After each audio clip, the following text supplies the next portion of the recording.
Dice su palabra: viendo la multitud, subió al monte y sentándose, vinieron a él sus discípulos.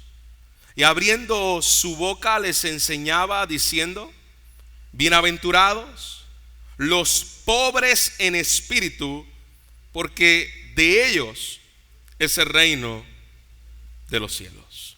Oramos. Padre, nosotros que estamos ante tu palabra, que es infalible, suficiente, y en la cual, Señor, es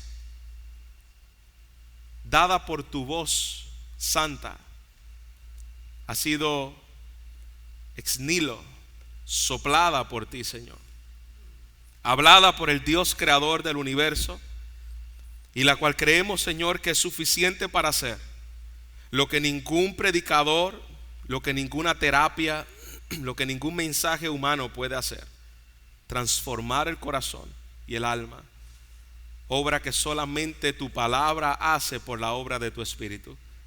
Así que, Señor, nosotros confiamos en que en medio de todas las debilidades y deficiencias de nuestro intelecto, de nuestra mente y nuestra capacidad de retener tu palabra, tu Espíritu lleva, Señor, a lo profundo de nuestro ser, lo que nadie hace, lo que parte el alma del Espíritu, las coyunturas, los huesos, los tuétanos.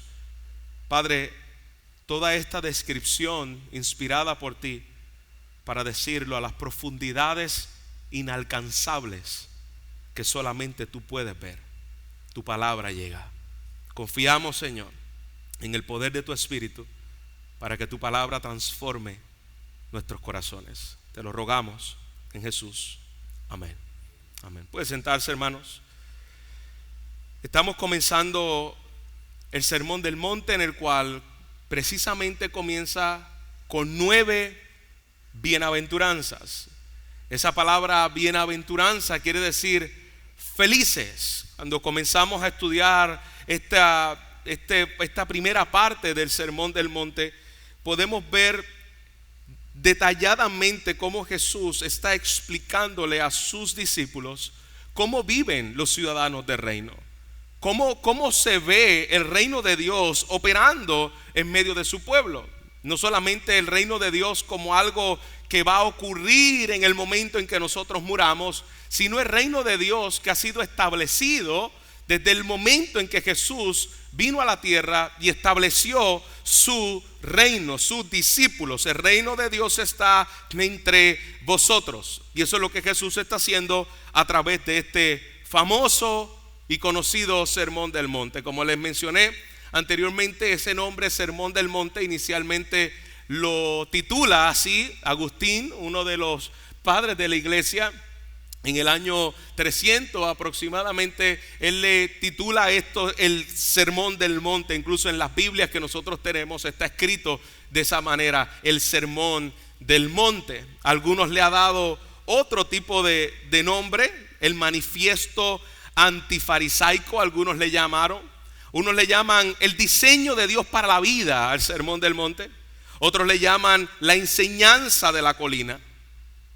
Otros la carta magna del reino, la ética del reino, el discurso de ordenación de los apóstoles, el compendio de la doctrina cristiana, la constitución del reino de Dios. Otros le dicen el puro evangelio y otros la ley del reino. Yo no estoy diciendo que estos títulos sean todos válidos, incluso yo veo muchos de ellos muy deficientes y posiblemente muy erróneos, pero para que podamos entender que a través de la historia este sermón ha sido de impacto y ha sido titulado con una importancia tal que podemos leer estos diferentes títulos que le dan a este sermón de la montaña. Estamos en medio de en un contexto donde la gente que estaba allí estaba esperando un rey que los liberara de la opresión romana. Ese es el contexto donde se da este Sermón del Monte. Probablemente cuando Jesús va a predicar, ellos están esperando un mensaje que revolucione todo aquello, y él comienza con unas bienaventuranzas y está diciendo: felices los que son de tal manera.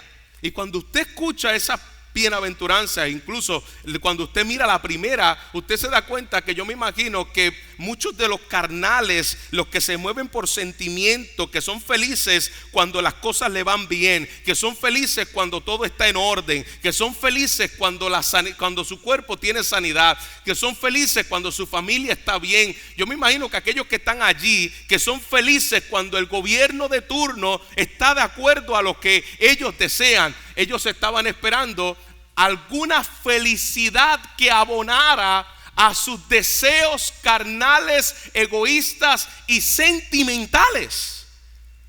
Y cuando escuchan a Jesús hablar, felices, no los que tienen dinero, probablemente eso es los que estaban allí escuchando, estaba en su deseo que Jesús dijera, felices los que tienen dinero en este mundo. Felices los que tienen lo que quiere y cómo lo quiere. Felices aquellos que pueden ser famosos en este mundo. Felices serán cuando todos los deseos de tu corazón serán cumplidos por el Mesías. Y cuando Jesús comienza a hablar, en aquel lugar, lo que es la vida de los que hoy pertenecen a su reino, conocido como este glorioso sermón, la gente probablemente decía, esto no es lo que yo quiero escuchar.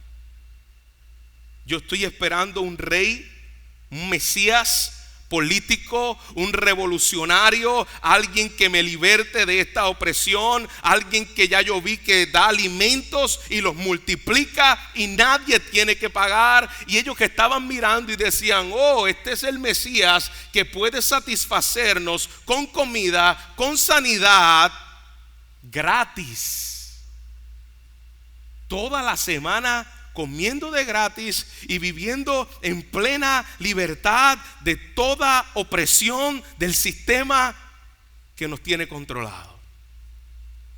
Mas Jesús les dijo, mi reino no es de este mundo.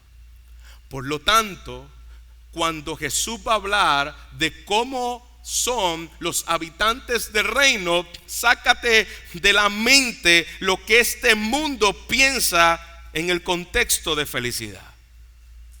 Para los fariseos, probablemente ellos decían, obedeciendo a la ley, viviendo en obediencia perfecta a los estatutos y tradiciones de la ley, vivirás en felicidad. Probablemente los que estaban allí, los seduceos un poquito más liberales, tal vez decían, a través del modernismo y a través del liberalismo la gente será feliz. Mira el mensaje del reino. Versículo 1. Viendo Jesús la multitud, se compadecía de las multitudes. Jesús miraba esa multitud y miremos la misericordia y la gracia de ese buen pastor. Jesús no hace excepción de persona y él se compadece de los que estaban allí, que eran, capítulo 1 al capítulo 4 nos dice que Jesús ya había sanado enfermos, había libertado demonios, había proclamado libertad a los cautivos. Y al mirar esto, él sube al monte y ve esa multitud llena de problemas, de endemoniados, de personas en las cuales están oprimidas. Y él se sienta. Mira qué interesante. Jesús es un rabino. Nosotros tenemos la cultura. Si yo me siento hoy ahí a enseñarle, usted decía, uy, qué irreverente. Pero si Jesús se paraba a enseñar, para ese tiempo, era irreverente. Porque los rabinos no enseñaban parados. Los rabinos se sentaban. Y por eso que Jesús se sienta sentándose de manera tradicional, como enseña un rabino oficial. Él comienza a decirle a los discípulos y a la multitud, pero en particular a los discípulos, y él comienza a darles lo que nosotros conocemos en el mundo de la academia, una cátedra. Incluso un catedrático es aquel que solía sentarse en un asiento para dar una enseñanza. Por eso es que cuando alguien habla de un catedrático, es alguien que enseña en la universidad, lo hacía en ese asiento. En la actualidad es diferente. Se le da una asignación en la universidad. Si decimos, todavía utilizamos el término, este te va a dar cátedra. Cuando te va a dar cátedra de algo, es decir, se va a sentar en el asiento y te va a dar una enseñanza. Así que Jesús, como rabino, se sienta y le está dando una cátedra, le está dando una enseñanza como rabino y como Señor y como Jesús, como Mesías, como Salvador, que venía a libertar al pueblo de algo mayor a lo que ellos estaban pensando que tenía necesidad. Y comienza a abrir su boca, versículo 2 dice, y abrió su boca. Es una muestra de la confianza, la enseñanza, la solemnidad, cuando él abre su corazón para compartir algo muy personal. Y ese era el contexto de esa palabra, abrió su boca, no como nosotros cuando dice, abrió la boca. En Puerto Rico eso es sinónimo de chota. Y los que nos ven fuera de Puerto Rico, la palabra chota, aunque suena fea, es utilizada en el vocabulario de la cultura para decir, está diciendo cosas que se supone que no diga. Un chismoso. Pero ese no era el contexto cuando dice Jesús abrió su boca. Cuando Jesús abrió su boca, está hablando de algo que él va a decir importante de su corazón. Y él comienza diciendo, bienaventurados, felices los pobres en espíritu, porque de ellos es el reino de los cielos. Lo que Jesús no está diciendo, es importante que clarifiquemos lo que no significa antes de poder enseñar lo que sí significa. Lo que Jesús no está diciendo es que los que vivan de esta manera serán cristianos. Eso no es lo que Jesús está diciendo. Los que viven y se comporten así, un día se ganarán el reino de los cielos. No. Lo que Jesús está diciendo, los que son como tales son la evidencia de que pertenecen al reino de los cielos. ¿Cómo yo sé que alguien puede decir, este es un puertorriqueño? ¿Qué yo hice para ser puertorriqueño? Absolutamente nada. Yo no dije yo quiero nacer en Puerto Rico. Yo no dije yo quiero nacer en un pueblo y en el pueblo de Arecibo. Yo no dije que yo quería nacer un 1 de enero, por si acaso alguien me quiere regalar algo. Yo no dije nada de eso. Eso yo no lo escogí. Yo comienzo a hablar con un acento en particular. Yo comienzo a tener unos gustos particulares porque nací en un territorio el que tiene una idiosincrasia y una cultura que me hace caminar de esa manera. De la misma forma, el creyente que es nacido de nuevo es una obra del Espíritu de Dios, es un milagro, pero hay unos distintivos en las características físicas en las cuales, cómo se viste, cómo habla, cómo piensa, cómo perdona, como todas esas características me dicen, este es un ciudadano de tal lugar. Y en particular, lo que Jesús quiere que nosotros entendamos, este es un ciudadano del reino de los cielos. Así viven los cristianos. Eso es lo que el Sermón del Monte nos quiere decir. Y comienza con esta primera bienaventuranza, que es el inicio en el cual todas las demás bienaventuranzas son explicadas. Bienaventurados los pobres en espíritu. En otras palabras, bienaventurados los don nadie. Pobre en espíritu. Jesús está ofreciendo una bendición y una felicidad basado en un nuevo estilo de vida. Y ese nuevo estilo de vida comienza tú entendiendo tu pobreza espiritual. Y lo que no es la pobreza espiritual es pobreza material. Porque si fuera pobreza material, hermanos, ¿para qué vino Jesús? Si los pobres son los que entran al reino de los cielos, pues Jesús no tenía que venir. Lo único que teníamos que hacer era todos pobres y ya. Pero esa no es la pobreza que está hablando Jesús aquí. Incluso yo no estoy diciendo que todos, pero la pobreza está muy ligado al pecado.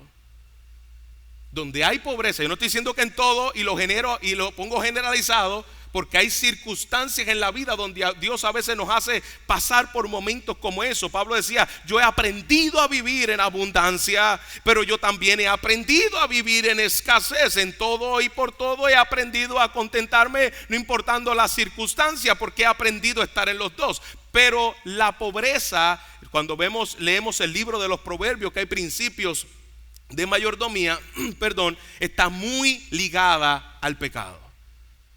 Así que no estamos hablando de que para ser creyente y para entrar al reino de Dios lo que necesitamos es ser pobre. Descartamos esa mentira, porque eso no es lo que quiere decir aquí. Jesús no está hablando de pobreza material. Jesús está hablando de una miseria espiritual. La primera característica para poder ser feliz en el reino de Dios, y los que son felices en el reino de Dios, es que no han entrado en la base de sus logros, no han entrado en la base de su orgullo, sino que lo primero que tiene que reconocer es su pobreza espiritual. Felices los que son pobres en espíritu. La entrada al reino es estar vacíos para poder ser llenados por Él. ¿Lo puede entender, hermanos? La entrada al reino es poder estar vacíos de nosotros mismos para poder ser llenados por Él. Mientras una persona todavía se crea suficiente, todavía se crea capaz, todavía diga: mira, tantos logros que yo tengo, todo lo que yo hice aquí y allá, hermanos, todavía esa persona no ha visto y está muy lejos del reino de Dios. Porque lo primero que Dios hace es hacer ver nuestra pobreza de espíritu.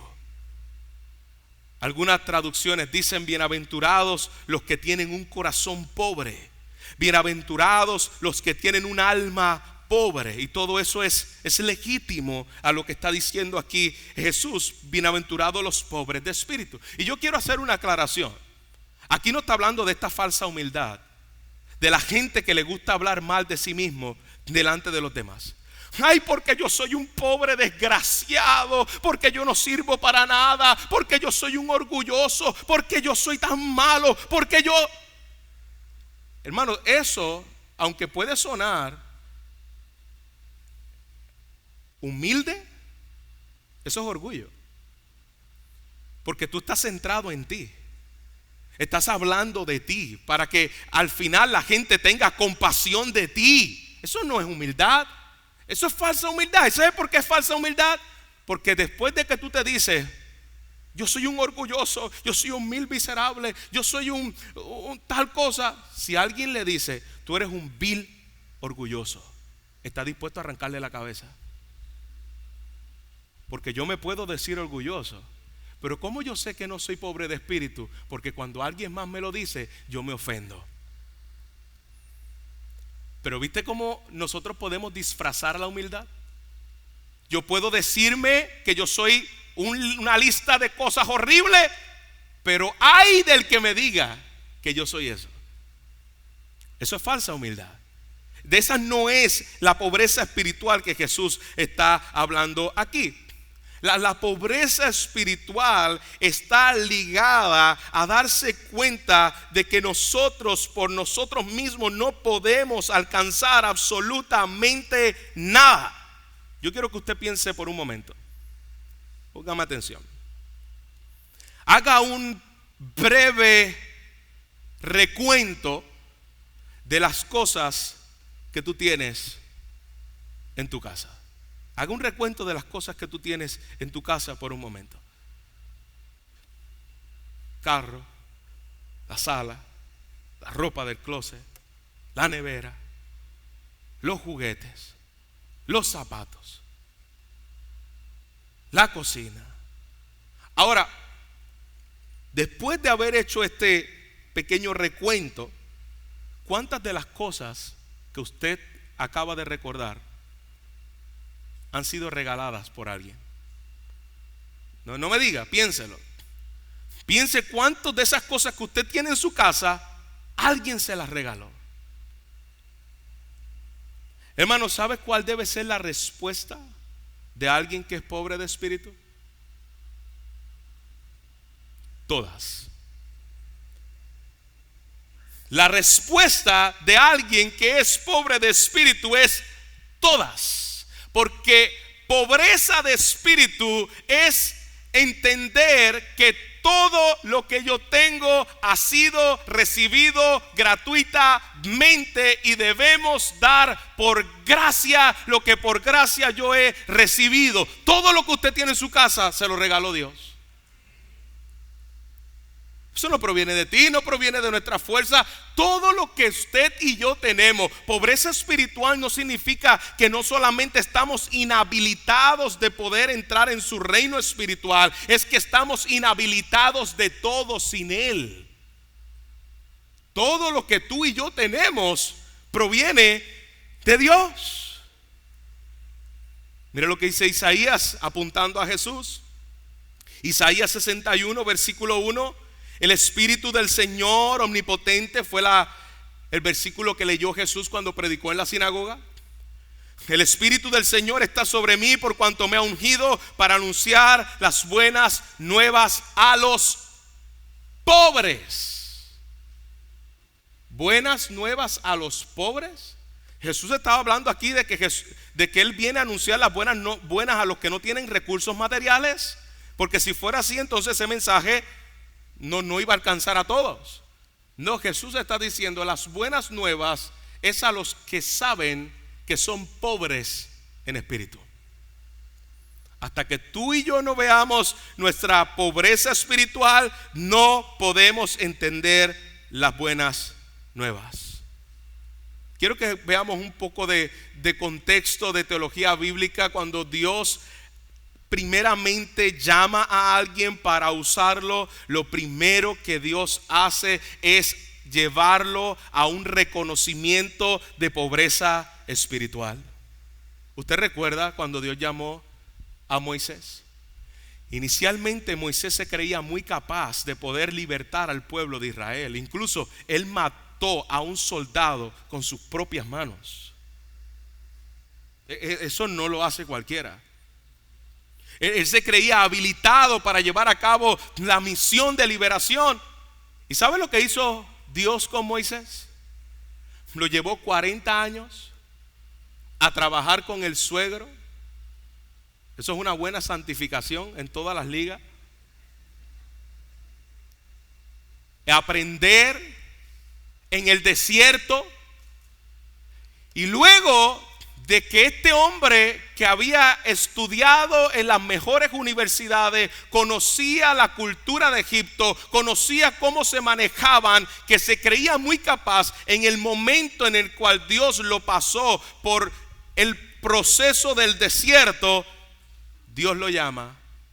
Y cuando Dios lo llama, ¿tú sabes cuáles fueron las palabras de Moisés? Yo no sirvo para esto. Ahora entendiste, Moisés, porque antes te creías muy capaz. Yo no sirvo para esto. Incluso se inventó una excusa en el cual dice: yo no sé hablar bien, yo soy tardo de habla. Y algunos quieren asociarlo como si fuera una tartamudez, la cual no es el contexto. El contexto es que Moisés está diciendo: yo no sé hablar bien. Moisés había estudiado en las mejores universidades. Y cuando el Dios Santo se le aparece en medio de una zarza ardiente, Él le dice: envía a otro, porque yo no soy capaz. Lo primero que Dios hace cuando va a usar a alguien y cuando lo llama es hacerle ver su incapacidad. David, cuando usted lee a David, Y uno de sus salmos tan poderosos cuando dice: ¿quién soy yo para que tú pienses en mí? ¿Quién soy yo para que tú pienses en mí? Pobreza espiritual. Reconoce que tú eres grande, eterno, soberano y santo, y yo soy polvo creado por ti. ¿Quién soy yo para que tú pienses en mí?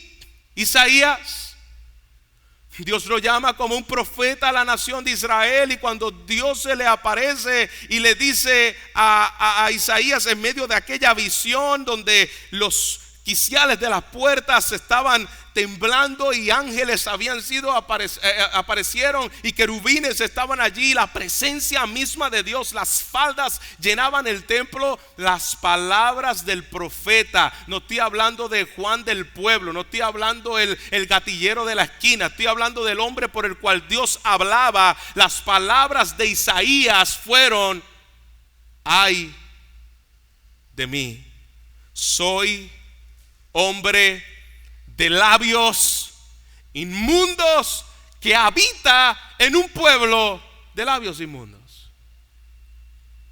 ¿Quién es el que está hablando ahí? El profeta de Dios.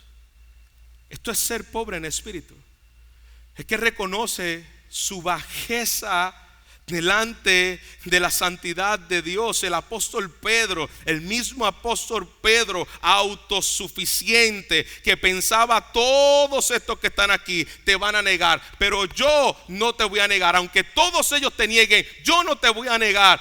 Fue el mismo Pedro que Jesús le dice: mira, antes de que cante el gallo, yo quiero que tú sepas de que tú me vas a negar 3 veces y vas a maldecir mi nombre. Recuerde, Dios había llamado a Pedro, pero Dios estaba llevando a Pedro en un proceso de vaciamiento espiritual para que dependiera totalmente del Señor. Cuando Jesús se le aparece en la barca, las palabras de Pedro fueron: apártate de mí, que soy pecador. Pedro, yo creo que ya tú estás entendiendo de qué trata el reino de Dios. Cuando Jesús le dice: Pedro, ¿tú me amas?, las palabras de aquel autosuficiente fueron: Señor, tú lo sabes todo. Yo no quiero, ya yo hablé y metí la pata. Señor, tú lo sabes todo. Eso es pobreza de espíritu, que reconoce su bajeza y reconoce la santidad de Dios. Nos quita la confianza en nosotros mismos y la ponemos totalmente en el Señor. El apóstol Pablo que tenía un pedigrí excelente, dice: de la tribu de Benjamín, yo soy fariseo de fariseo. En cuanto a la ley, ¿sabe cómo decía Pablo de sí mismo? Irreprensible. Y todas estas cosas, dice el apóstol Pablo, todo ese pedigrí viene a ser como estiércol, como basura, como caca. Esa es la palabra literal, aunque suene fea. Yo comparo mi excremento y miro, cuando yo miro mis logros y mi capacidad, yo la comparo con el excremento. Porque cuando yo veo la gloria de Jesús, cuando yo veo la santidad de Jesús, todos estos logros no son otra cosa que excremento. Eso es pobreza espiritual. La pobreza espiritual te hace ver donde tú estás y te hace ver quién es Cristo. Pobre de espíritu es ausencia de orgullo, en el cual continuamente nosotros batallamos. ¿Y cómo se produce esa pobreza espiritual? ¿Qué tengo que hacer para ser pobre de espíritu? Reconocer que no puedes hacer nada. Parece incongruente, pero esa es la verdad. No dependemos de una posición natural en la cual tú y yo nacemos, en poderes otorgados, en dones otorgados, en instrucción recibida, en una escuela en particular, en que me crié en Jardines Garden o en Guaynabo City o en la Universidad de Harvard. No, nada de esas cosas. Todo esto, a la luz de la santidad de Dios, es basura. No confiamos en ninguna cosa que nuestra personalidad, nuestra inteligencia, nuestra capacidad natural me haya llevado allí. Ay, pastor, esto suena como raro. ¿Sabe por qué suena raro a nuestros oídos, hermanos? Porque estamos acostumbrados en medio de una generación que lo que nos enseña, incluso aún desde los púlpitos, es cómo llenarnos de nosotros mismos, no cómo vaciarnos de nosotros mismos. Todavía yo no he leído un libro que diga cómo vaciarme de mí mismo. No hay un libro que se llame así. ¿Tú sabes cómo se llaman los libros hoy? Cómo ser un campeón, cómo ser un exitoso, cómo hacer que la gente no te pisotee. Pero ¿cuánto hemos leído un libro? Incluso, ¿cuánto les animaría comprar un libro al salir de aquí que se llame Cómo ser un don nadie? Ay, pastor, yo quiero comprar ese libro. ¿Verdad que no? ¿Verdad que nadie le da deseo de comprarse un libro Cómo ser un don nadie? Hermanos, es hasta que el hombre no entienda y se dé cuenta de lo maldito que es, no va a poder ver la felicidad gloriosa de las riquezas de Cristo. Es hasta que nosotros no podamos ver esa pobreza, no vamos a poder disfrutar. Porque tú dices, pastor, ¿y qué tiene de alegría? ¿Qué tiene de felicidad? ¿Qué tiene de bienaventuranza? Yo poder ver que soy un miserable pobre que no merezco nada de Dios. Es que puedes encontrar todas las riquezas en Cristo Jesús y serás el hombre más feliz del mundo. Pero hasta que tú no puedas ver cuál es tu verdadera condición, nunca podrás ser feliz. Hasta que tú no puedas reconocer tu pecado ante Dios y tu incapacidad para estar a la altura de lo que Dios ha establecido, nunca podrás ser feliz. Porque la felicidad comienza con una sensación de impotencia y una desesperación. Eso es un pobre literal. Un pobre que no tiene para autosustentarse. Un pobre que no tiene nada para poder vivir. Es un mendigo, es un incapaz de sostenerse por sí mismo, es un desamparado, es un rastrero. Eso es lo que dice Jesús. Hasta que tú no seas un rastrero, un desamparado y un mendigo y no te veas de esa forma, lo único que yo merezco de Dios es el desprecio de Él por toda la eternidad, tú no podrás entender las riquezas de Jesús. Tú no podrás entender la gracia de Jesús. ¿Por qué? Porque todavía piensas que te la ganaste. Todavía piensa que fue por tus esfuerzos. Todavía piensa que fue por tu habilidad. Todavía piensa que fue por las rodillas que le di. Nada de eso te ganó el favor de Dios.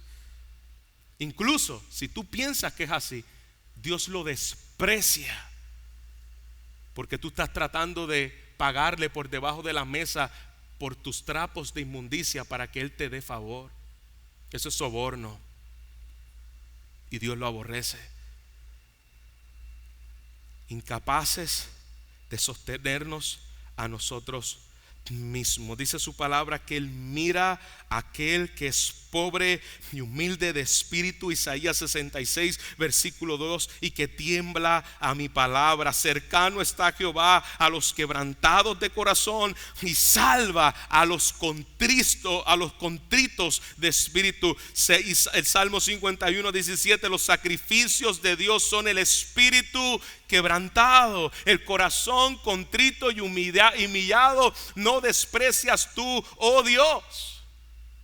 Una persona pobre en espíritu no da la impresión de que es autosuficiente.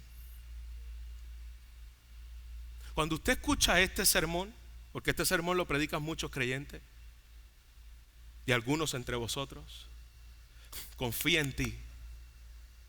Tú tienes un excelente potencial. Esas no son las palabras de uno que es pobre de espíritu. Dios nunca nos dijo, confía en ti mismo. Dios nunca nos dijo, tú tienes el potencial, tú tienes la habilidad. Eso es tirar por el piso el sacrificio de Cristo y pensar que tú tienes la habilidad, pensar que tú eres capaz y que tú eres suficiente. Eso es antirreino de Dios. Los pobres en espíritu es aquel que sabe que nunca podrá pagar una deuda eterna, sabe que solamente depende de la misericordia de Dios para borrar nuestras deudas y para suplir toda la bancarrota espiritual. Pero cómo nos encanta, hermanos, que nos digan: cree en ti, cree en ti. ¿Sabe por qué nos encanta el cree en ti? ¿Y tú sabes de dónde viene la raíz del cree en ti? De Satanás.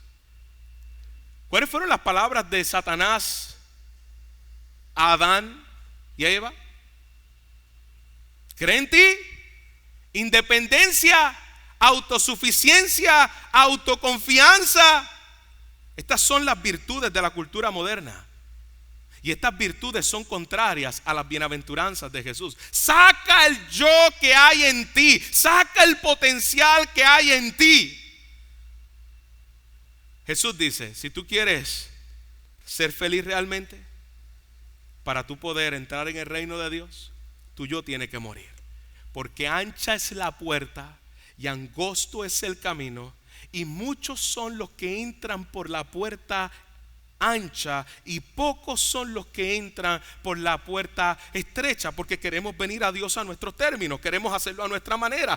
Yo sigo deleitándome en el pecado, yo sigo disfrutando la vida que ofenda a Dios, yo sigo haciendo las cosas que Dios aborrece, pero a la misma vez yo quiero entrar en el reino de Dios. No, es que tú no has visto tu pobreza espiritual. No has podido ver tu pobreza espiritual. ¿Recuerda la oración del fariseo y el publicano? El publicano oraba lleno de su autosuficiencia, el fariseo oraba lleno de su autosuficiencia, diciendo: Señor, yo te doy gracias porque yo oro tantas veces al día, yo ayuno, yo hago tal cosa. Y la oración del publicano, ¿sabe cuál fue? Sé propicio de mí, pecador. Señor, yo no puedo entrar en tu reino. Ten piedad de mi pecado. Esa es la oración de todo aquel que ha entrado al reino de Dios. Ha entrado reconociendo su bajeza espiritual. Ha entrado reconociendo que no puede ni siquiera mirar al cielo, como dice en esta parábola. Pero para entrar al reino de Dios, lo único que tú tienes que reconocer es que tú no puedes hacerlo por tus propias fuerzas. Tú tienes que ser pobre de espíritu. Tienes que estar satisfecho en Cristo. Eso es una obra del Espíritu Santo cuando te enfrentas delante de su santidad. Esto me trajo a memoria la iglesia de la Odisea. La iglesia de la Odisea en Apocalipsis era una iglesia en la cual decía que era rica a sí mismo y que tenía todo.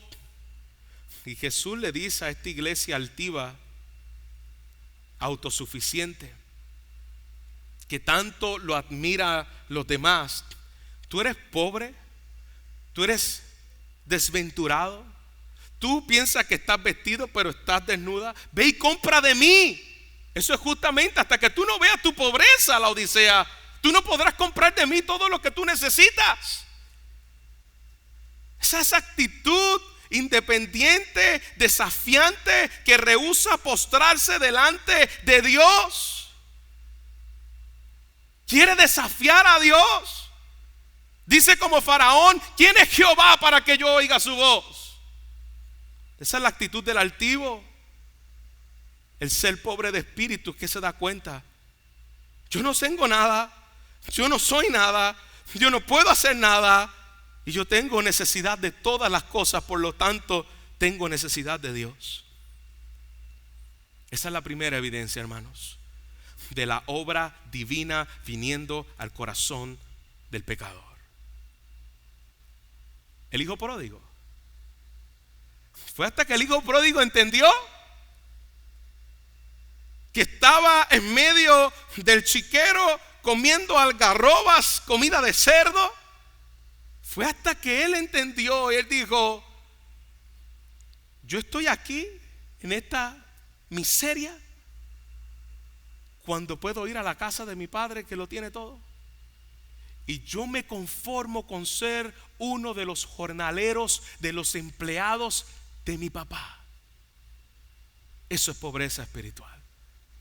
Hasta ahí es donde Dios tiene que llevar a su pueblo para que pueda entender, y a aquellos que ha llamado a sí mismo para que pueda entender las riquezas de Jesús. Ser pobre en espíritu en el año 2024, en el siglo XXI, no es algo bien visto, porque es una contracultura, es un contramensaje a lo que nos dice este mundo. Ser pobre de espíritu es saber que yo estoy destetado de mí mismo. Yo no soy el centro del universo. Nos perdemos en la maravilla de Jesús, en la santidad de Jesús, en la vida de Jesús. Un pobre en espíritu es alguien que se queja menos a través de sus situaciones. Porque cuando tú sabes que tú estás en una situación aún mejor de la que tú mereces, es porque tú reconoces tu pobreza espiritual. El que no es pobre de espíritu piensa que no merece estar pasando ninguna situación adversa. ¿Por qué? Porque eres altivo, porque eres orgulloso, porque eres soberbio. Así somos, hermanos. El pobre de espíritu mira las excelencias de otros y las puede alabar, porque reconoce sus propias debilidades. El pobre de espíritu es aquel que pasa tiempo en oración porque sabe: Señor, sin ti nada podemos hacer. El pobre de espíritu es que no va autosuficiente a su trabajo, no va autosuficiente a su rol de padre, no va autosuficiente a su matrimonio.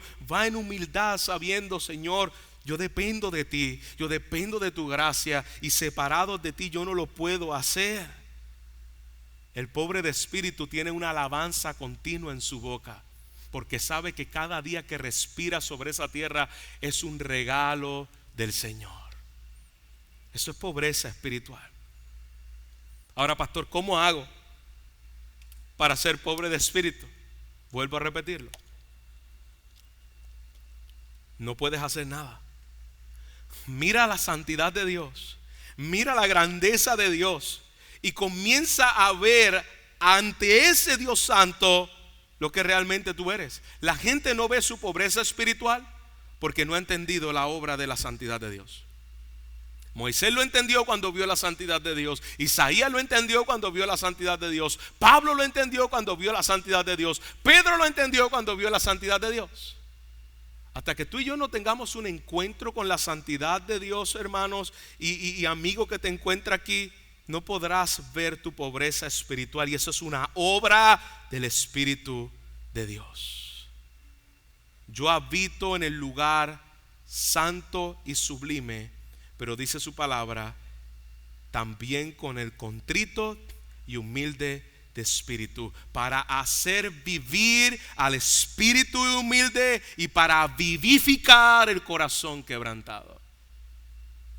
Esa es la obra del Señor. La humildad es la señal verdadera de que tú has tenido una experiencia con Dios.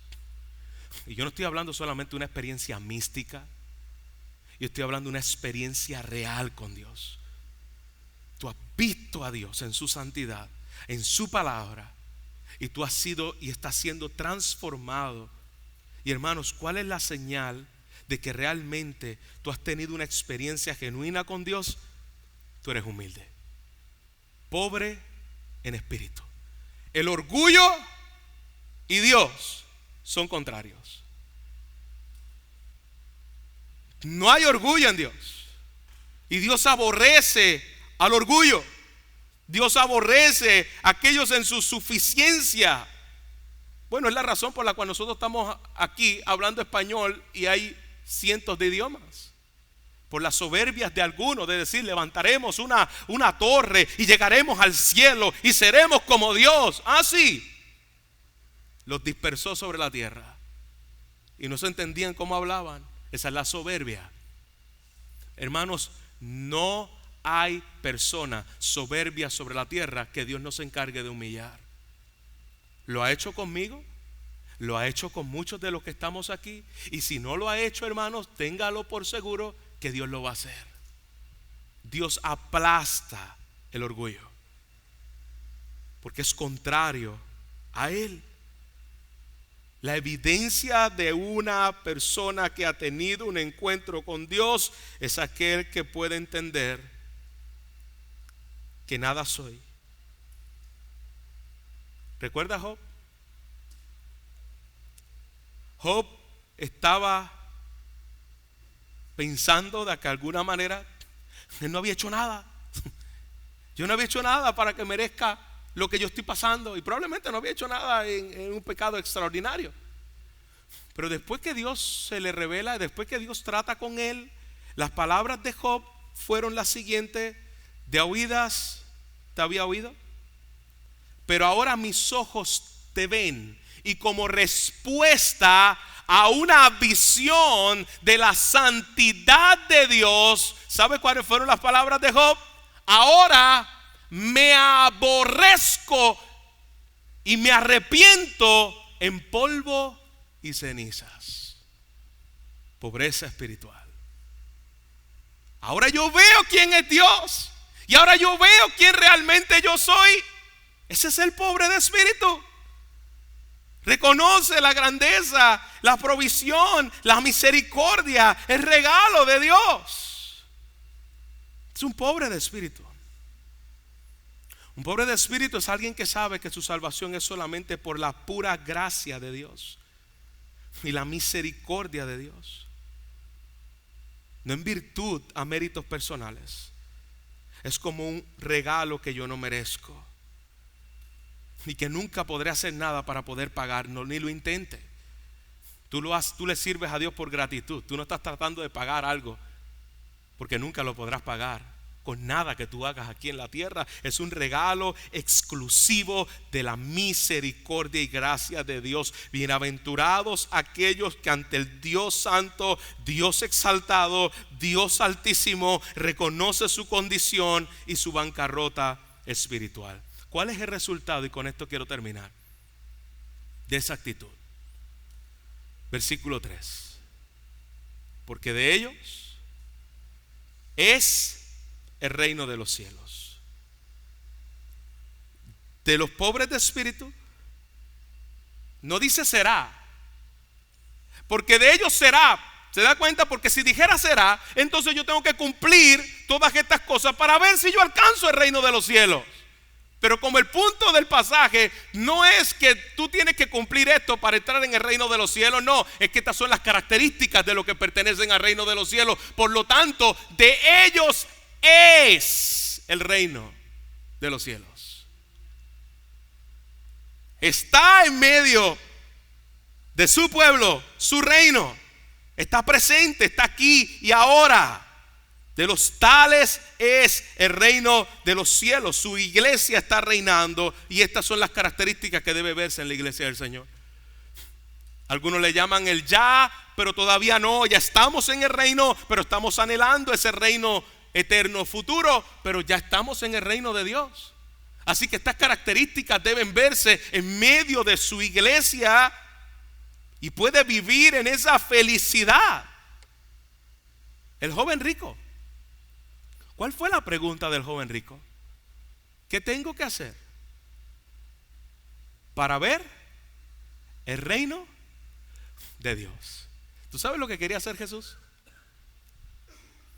Darle el primer requisito para tú poder ver el reino de Dios. Y el primer requisito para que tú puedas ver el reino de Dios se llama tu pobreza espiritual. Así que, joven rico autosuficiente que piensas que has guardado toda la ley desde tu juventud, ahora yo quiero tocar una llaga que está muy escondida y que tú piensas que nadie lo ve, y se llama la llaga de la avaricia. Y dice la palabra en el mandamiento: no codiciarás. Aquel que se creía suficiente y guardador de toda la ley fue aquel que Jesús le dijo: vende todo lo que tiene y dalo a los pobres. Y dice la escritura que este hombre se fue muy triste porque tenía mucha riqueza. Es decir, él no pudo ver su pobreza espiritual. Jesús quería llevarlo al punto: para poder ver el reino de Dios, tú tienes que ver tu miseria, tú tienes que ver tu necesidad de un Salvador. Pero como tú te crees muy soberbio, como tú te crees muy altivo, como tú te crees muy capaz de alcanzarlo por ti mismo, no puedes. No puedes. De manera de aplicación, hermanos, quiero que podamos evaluarnos. Y hermanos, aquí caemos todos. Evaluarnos a la luz de esta verdad.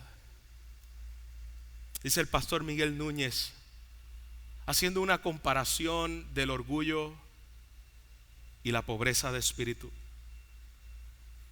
Me pareció tan fascinante, pero a la misma vez tan confrontador, y tan necesitados de poder evaluarnos a la luz de cómo estamos. El orgullo se queja, la humildad agradece. Una persona orgullosa siempre se está quejando, siempre, de todo. El humilde y pobre de espíritu siempre está agradecido, porque sabe que no merece nada. El orgullo divide, la humildad crea puentes y es pacificadora. El orgullo siempre trae división. La humildad busca reconciliación y siempre es un puente para reconciliarse. El orgullo busca reconocimiento. La humildad reconoce a otros. Una persona orgullosa siempre quiere que la reconozcan. Y todos, hermanos, tenemos un poco de esto, que tenemos que llevarlo a los pies del Señor. La humildad se encarga siempre de reconocer al otro. Incluso eso lo vemos aún en la misma Trinidad. El Hijo siempre exalta al Padre. El Padre siempre exalta al Hijo. El Espíritu Santo siempre exalta a Cristo. La humildad siempre exalta al otro. El orgullo critica. La humildad prefiere callar. No le gusta hablar de sí mismo, pero tampoco le gusta hablar de los otros. La humildad no le gusta hablar de sí mismo. Hermano, a veces nos encanta hablar de nosotros mismos. Y eso lo vemos en conversaciones triviales. Estamos hablando y estamos, por ejemplo, entre nosotros. A mi esposa se dio en el dedo pequeño del pie en estos días. Y yo cuando escuché y se lo fracturó. Y cuando yo escuché el grito, salí corriendo y me di un cantazo aquí. Y ayer estábamos hablando y decía: tengo un dolor aquí en la pantorrilla. Y dice: no, si te llega a doler lo que me duele a mí el pie, ¿no? Y a veces así, hermanos, entre los hermanos. No, porque tú no has visto el mío, porque a mí me late más que a ti. ¿Cuántas veces te late a ti? No, a mí me late más. Así es el orgullo. El orgullo siempre: hey, yo quiero decir lo mío. Yo quiero decir lo importante que me está ocurriendo a mí. El orgullo se revela. La humildad se somete. El orgullo se resiente contra otro. La humildad siente por ese otro que pecó contra ti, porque lo ves preso en sus pasiones. La humildad puede ver con misericordia aquel que me ha ofendido, aquel que ha dicho cosas de mí, y lo puede ver con misericordia porque tú lo ves preso en sus pasiones. ¿Qué más puedo esperar? Está preso en su pecado. Y lo veo con misericordia porque si no se arrepiente, la justicia de Dios caerá sobre él. El humilde lo puede ver de esa forma. El soberbio no. El soberbio y el orgulloso busca venganza. Y el Señor dice: mía es la venganza, yo pagaré. La justicia de Dios no obra tu justicia. El orgullo se la pasa quejando de lo que no es justo. El orgullo se la pasa quejando de lo que no es justo. El humilde reconoce que de este lado de la gloria siempre será injusto. Hermanos, de este lado de la gloria donde nosotros vivimos, las cosas van a ser injustas. Amamos la justicia y queremos la justicia y defendemos la justicia y proclamamos la justicia. Pero van a haber muchas cosas en esta tierra.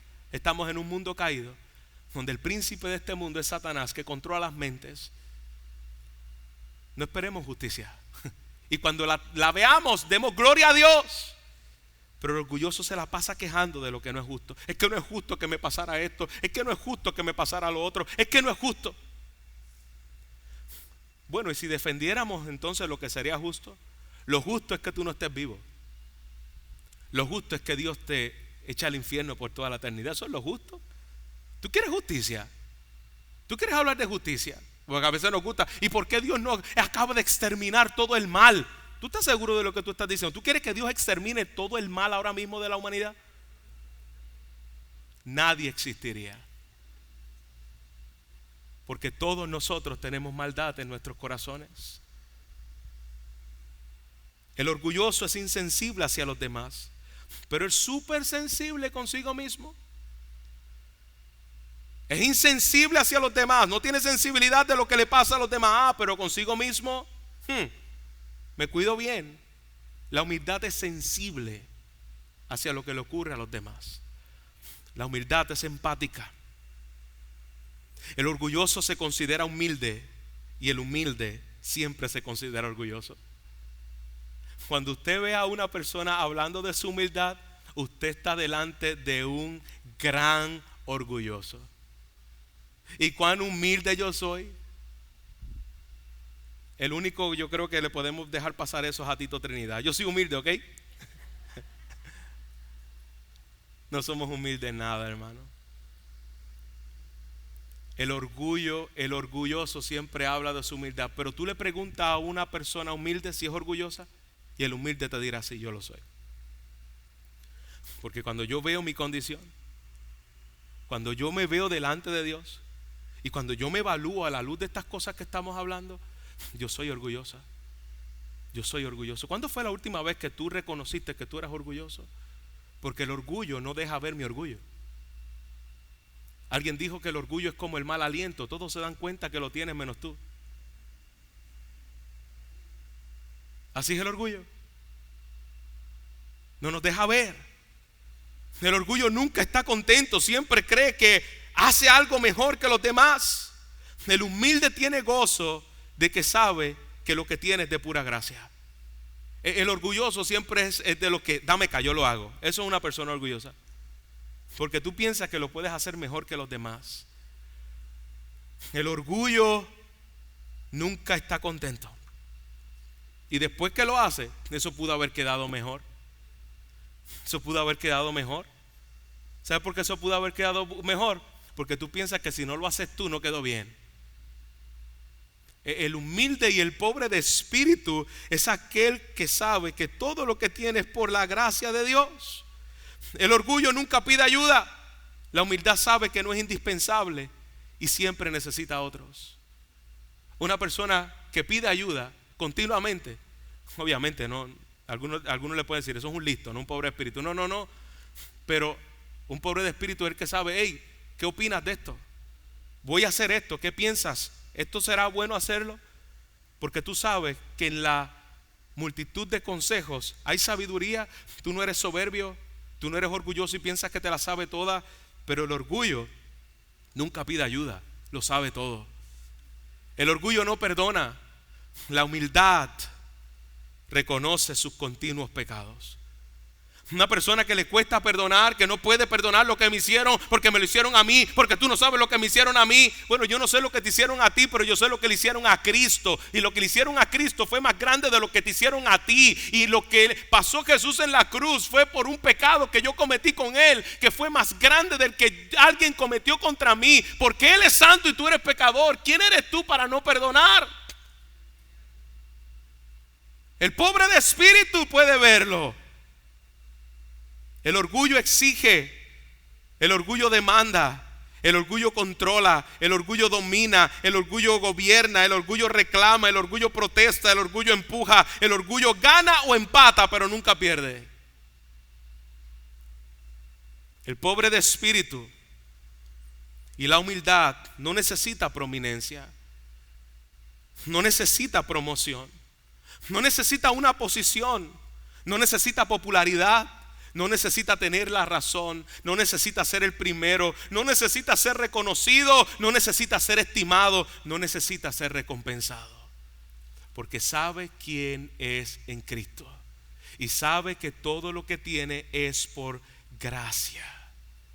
Iglesia, que Dios nos vacíe de todo lo mío para que podamos ser llenados de todo lo suyo.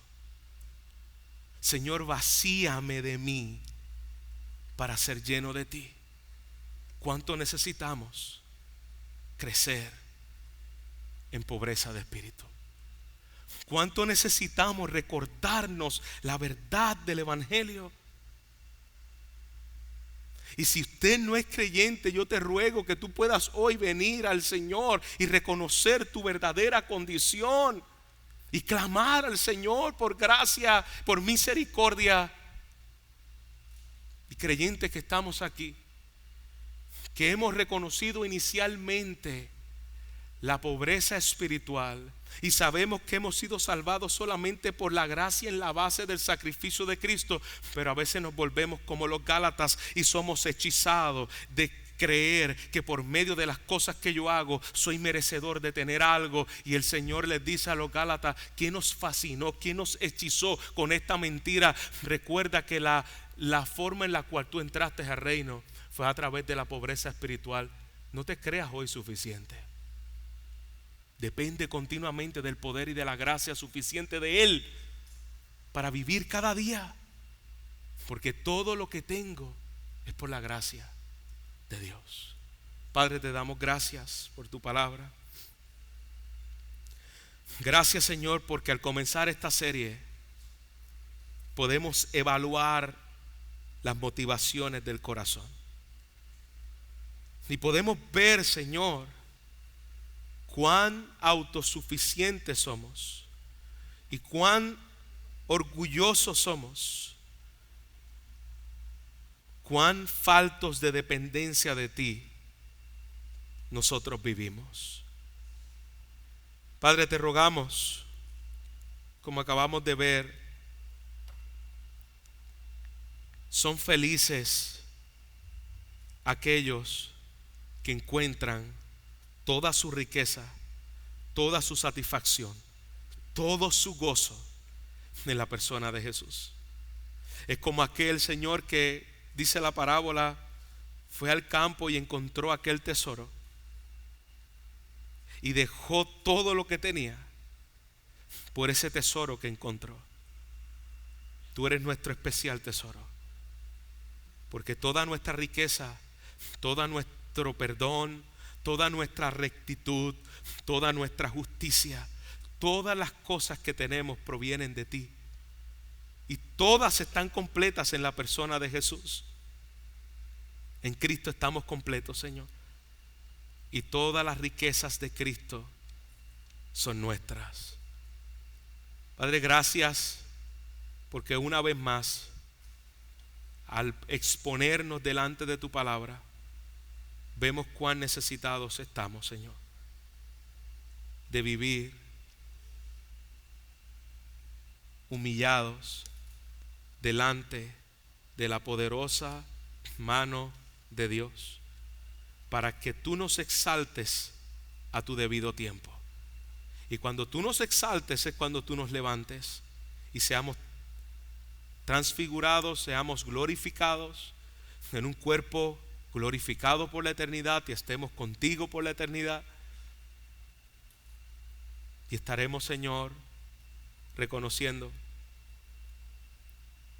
por qué luchamos tanto por la prominencia, por qué luchamos tanto por la aprobación, por qué luchamos tanto por la apariencia, por la popularidad, por el ser conocido, por el ser amado, por el ser estimado.